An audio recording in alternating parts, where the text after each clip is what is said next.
Dans la Bible, Michel est appelé archange, ce qui signifie un ange puissant et chef.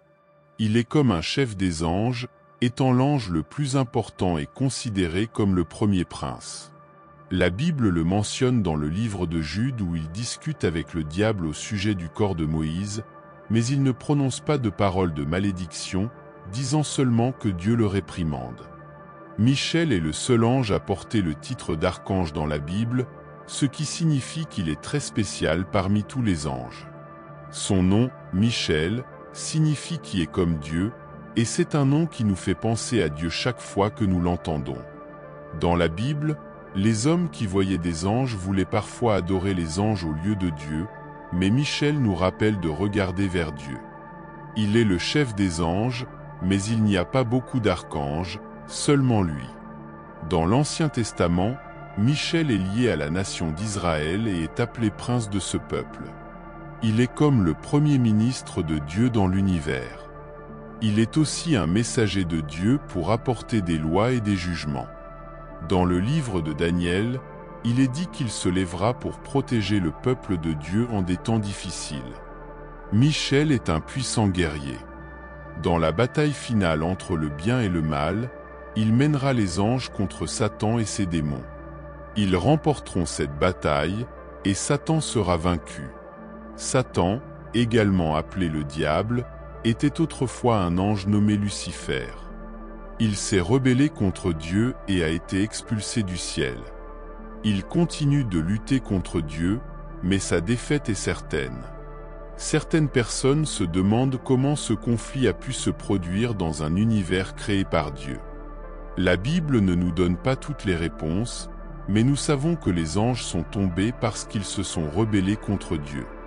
La rébellion des anges a eu lieu avant la chute d'Adam et Ève dans le jardin d'Éden. Nous ne savons pas exactement quand, mais c'est l'une des plus grandes catastrophes de l'histoire de la création. La création angélique était bonne jusqu'à cette rébellion.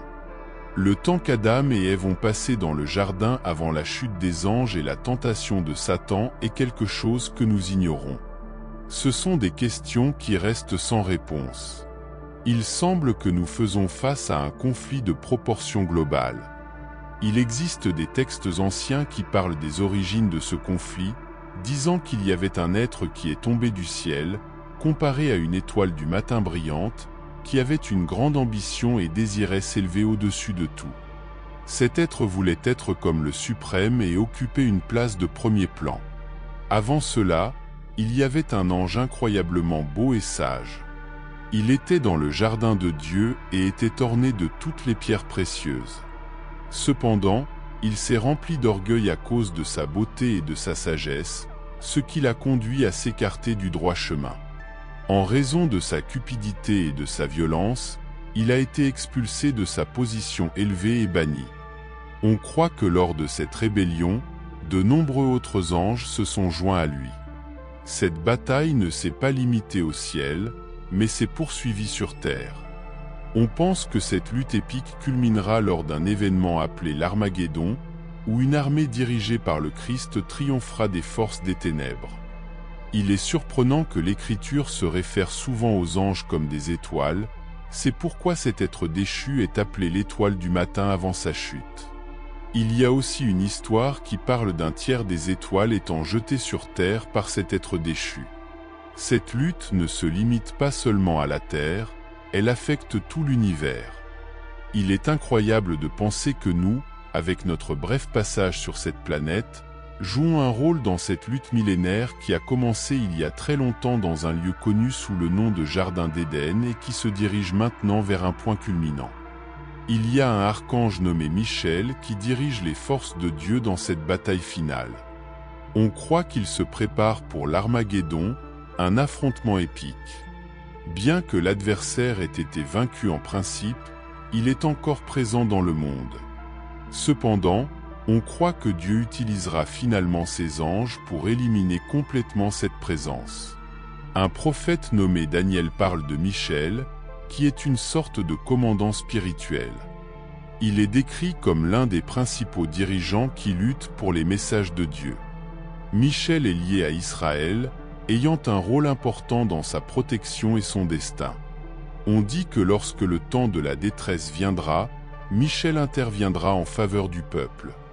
Au fond de cette lutte céleste, les anges saints et les démons mènent une bataille amère et constante.